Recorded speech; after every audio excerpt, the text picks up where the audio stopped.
Welcome back to another episode of Swamp Stories. For this episode, we head to Chicago to cover a forgotten topic. But before we get into it, make sure to leave a like and subscribe if you're new. You can also follow the Instagram page as well. So let's get into it. In order for this video to make sense, let's head all the way back to the start. Since the very beginning, Chicago has been a tough blue-collar city. It grew from the railroad and industrial fields and eventually became America's fastest-growing city by 1900. Then in 1960, the Great Migration began in the Midwest. And for those of you who don't know, this is when millions of Southerners moved up north. Many families had enough of living in the troubled South and moved up to various cities up north. The biggest being Detroit, Gary, Milwaukee, and most importantly, Chicago. At the time, it was the most prosperous city up north, with all kinds of industrial jobs and business ventures. So the Southerners settled first in the only neighborhood that they were allowed to go, and that happened to be the south side of Chicago. At the time, it was an old Irish neighborhood that was falling apart, but with this new influx of ambitious residents, the south side was back to life. It was very middle class, and I won't act like it was anything more, but overall, life was pretty decent and certainly self-sufficient, and the only sort of crime that existed was the mobs, and they pretty much controlled the city's leadership. But that has nothing to do with the south side, nor this video, and that takes us to 1945, which was a pivotal year in Chicago history. This is when Chicago's housing authority built brand new projects all over the city. From the Cabrini Greens to the Wentworth Gardens, new public housing took over the south side of Chicago. And despite the good intentions, this ended up being the worst decision for the city's future. The projects ended up being the centers for all kinds of problems. Why it happened like that, economists and historians will argue all day, but the bottom line is that after 1945, the south and west side started to take a downward turn.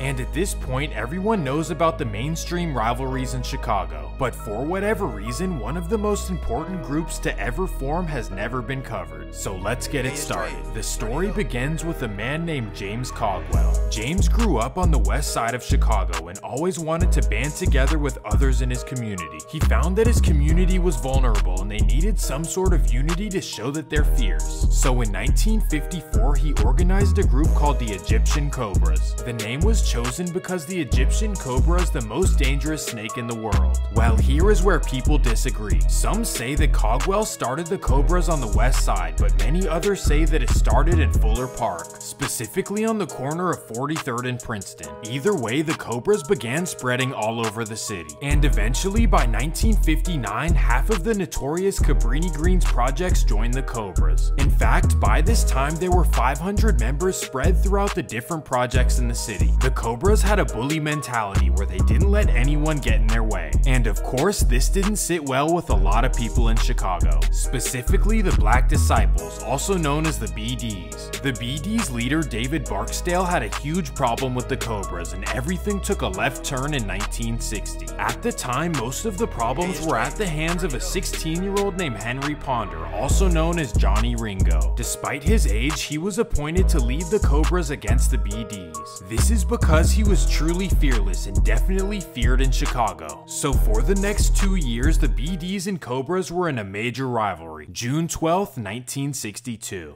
This is the date where Chicago police figured everything out. So here's the context. Just a month prior, 2 Cobras had gone down for a wild spree of events. And basically, Chicago police gave them a deal. All the charges would be dropped if they told them who the leader of the Cobras was and what he had done. So the 2 members gave up Johnny Ringo on June 12th and the rest was history. He ended up getting life, but this was not the end for the Cobras. At this time, they were extremely unorganized and wild in their ways. Money wasn't in the picture. They literally only cared about the BDs. However, this reputation would begin to change after Johnny Ringo went down. After him, a new leader stepped up to the plate and had a completely different vision. That would be a young man named Henry Cogwell, also known as Mickey, and he happened to be the cousin of the supposed founder James Cogwell, but this had nothing to do with his leadership. In fact, by this time, James Cogwell was out of the life and his west side area was no longer Cobras. Well, what made Mickey different is that he was a smooth operator. He was all about getting money and using his charisma to get his way. Mickey was inspired by the Italians and the way they handled business, so that's who he emulated. He also wanted the Cobras to have a specific place that they control, and there was no better place to choose than the brand new Robert Taylor Homes. This was Chicago's last project to be completed in 1962, and that meant that it was up for grabs. So as soon as it opened up for leasing, Mickey and hundreds of Cobras moved in. This is where the Cobras established their home base, but unfortunately this did make them easy to find. September 7th, 1968. 8 p.m. Mickey Cogwell's younger brother Jerome is leaving the Robert Taylor Homes, and as he walks down State Street, a man is right there. Bam. This incident infuriated Mickey and changed his life forever. However, this wouldn't be the only major news of the weekend. Just the next day, a man named Leroy Hairston passed away, and rumors say that it was done by the same BD who was responsible for Jerome Cogwell. However, Leroy Hairston wasn't a Cobra. Instead, he was the younger brother of Jeff Fort, who led the Black P Stones. So because of this shared experience, Mickey Cogwell and Jeff Fort decided to meet up. They had both just lost their younger brother to the same people, and in order to show his support, Jeff Fort did something incredible. Jeff Fort organized a march down State Street to rename it after Jerome Cogwell. It didn't end up happening, but the gesture meant the world to Mickey Cogwell. So after this, Mickey and Jeff Fort became the best of friends. So much so that the Cobras and Black P Stones united as one, known as the Cobra Stones. Together, they took on the persona of community activists and even got involved in Chicago's politics. So soon after, Jeff Fort received government funds to start programs for the youth in the south side of Chicago. All of this continued for quite some time until they hit a bump in the road. After a 1972 investigation, it was found that Jeff Fort was using the government money to fund his own lifestyle. So because of this, he received a 4-year sentence in 1972, and he appointed Mickey Cogwell to lead the Cobra Stones. Over the next 4 years, Mickey led the Cobra Stones to prosperous times, to say the least. Well, during this time, Jeff Fort changed his name to ABDUL Malik Kabad, began practicing a new faith. When Jeff Fort was released, he wanted to change the Cobra Stones to El Ruckin and wanted all the members to follow his new lifestyle and beliefs. However, this didn't go over well with Mickey. He wasn't necessarily opposed to anything that Jeff believed. He just didn't want to force it on himself or anyone else in the Cobra Stones. Here is where everything fell apart. Mickey got comfortable in his leadership position, and Jeff Fort wanted to make it clear that that was only temporary. Just because you led the Cobra Stones while I was gone does not make you my equal. February 25th, 1977, 3:45 a.m. Mickey Cogwell gets dropped off at his Chicago home, but right there is a man in black. South Gang B.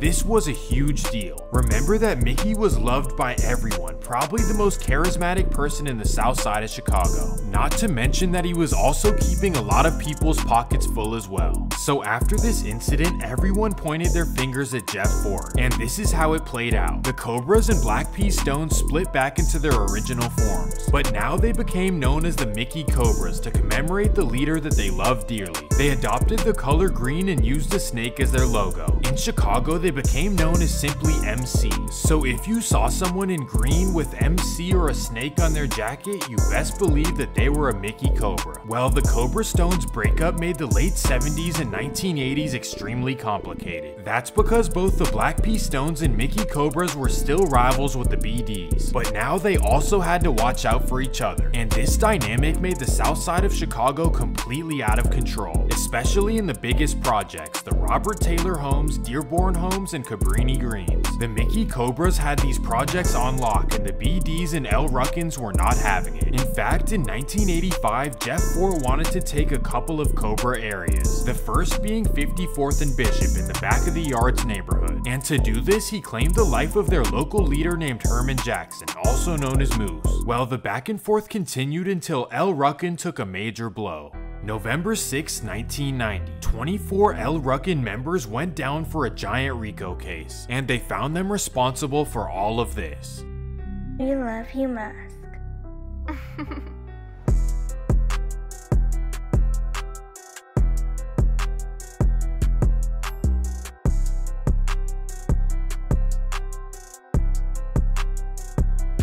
So this essentially took down El Ruckin, and Jeff Fort was already doing life for another case. So that was the downfall of El Ruckin, but the Mickey Cobras had their issues as well. Except for them, it was for a different reason. In 1994, the city of Chicago announced the demolition of the Cabrini Greens and Robert Taylor homes. Now mind you, this isn't some little demolition. The Robert Taylor homes had 27,000 residents, and the Cabrini Greens had 15,000 residents. Well, during the next few years, the residents cleared out and the Cobras were less prevalent than they used to be. However, this wouldn't be the end of their legacy. The residents of the projects were given housing vouchers to live in different areas for the same rent. The majority stayed on the south side or moved to the west, but nearly half left Chicago entirely. A lot of people went to Harvey, Chicago Heights, Gary, Indiana, and Oak Lawn, and during this time they aligned themselves with the People Nation. This meant that their differences with the Black P. Stones were set aside, especially after El Ruckin was terminated. So the 2000s were transformative for the Cobras. They became all about the money, and they were spread out rather than concentrated in the projects. And unlike the old days, you won't see them wearing colors or snakes. Instead, they have smaller cliques that fall under the Mickey Cobra umbrella. So let me break down the new generation. The Mickey Cobra's biggest section is located on 61st and Cottage Grove on the south side. They go by the name 800 Young Money, also known as 800 YM or Mickey City. And these guys are known as some of the wildest in Chicago, and that's saying a lot. Trust me. Well, Mickey City turned into 800 Young Money around 2009, and this is the time where they formed their first two rivals. First, you have Dro City, which is an area between 62nd and 65th, right up the street from 800. Dro City happens to be BD's, so back in the day, this same rivalry existed under different names. Then 800's next rival is Jaro City, located on 62nd and Vernon, just up the street as well. These guys are a set of GDs that are dedicated to a former member named Jarvis, also known as Jaro. So essentially, 800 is rivals with BDs and GDs at the same time, making them one of the most hated in Chicago. However, they did have one ally, and seriously, it's only one. These guys are also Mickey Cobras, and they're located on 51st and St. Lawrence. So together, both Young Money Mickey Cobras rolled together against everyone in Chicago. And unfortunately, things would get serious in 2011. At this time, 800 was led by a top member named Roselle Phillips, also known as 800 Diddy. February 25th, 2011, 9:30 p.m. 800 Diddy is in his car on 67th and Cottage Grove, and that's when a car pulls up beside him. Bang! This was the very first loss for 800, but unfortunately another would come 2 months later, March 25th, 2012. An old Mickey Cobra named Charles Davis Jr. is hanging out with 3 800 members in a Woodlawn apartment. Allegedly, an argument starts over a jacket and Charles takes it to another level. Terry was known as 800 Old Head, and here is the saddest part. It was revealed that Charles had been recently released for the 1989 passing of Harvey Austin, and when he got out, Terry was helping him get on his feet. Terry's mom even said that she fed Charles on many nights. But sadly, this is Chicago where anything can happen no matter the time or for what reason. And that takes us to September 9th, 2013, 6 a.m. 800 finds a BD named Alan Ross, also known as Lil Fish, outside of his apartment. This was their first time doing something of this nature, but unfortunately it wouldn't be their last. September 6, 2015. For whatever reason, Jaro City decides to host a party right in the middle of 800's neighborhood. I guess they want to show how little they fear 800. 800 pulls up to the party. Bang! This moment would end up changing everything for the Mickey Cobras. 051 happened to be at the party, and they were furious about what 800 had done, so they decided to turn against 800, leaving them alone against the whole south side of Chicago. So today, the Mickey Cobras are against each other, and it's not pretty. Everything got elevated when 051 joined together with 800's rivals called TYMB. The music surrounding this situation does pretty big numbers, so let's end on some positivity. 800 YM is represented by 800 Lil Fats, 800 Lil Twin, and Boss Smooth. And the music scene came to a peak on November 29th, 2018 when Boss Smooth released a 051 diss track. But unfortunately, this would catch up to him. October 11th, 2020. Boss Smooth pulls over to get gas on 8600 State Street, and unfortunately, the wrong person spots him. This was a major loss for 800, and because of how many rivals they have, no one seems to know who is responsible. But despite all the chaos, the south side of Chicago is really starting to change. Today, if you drive around, you'll see all kinds of new apartments and renovated houses. So if anyone from Chicago knows what that's all about, let me know in the comments. Well, that's gonna do it for this episode of Swamp Stories. If you enjoyed the video, make sure to leave a like and subscribe. Peace!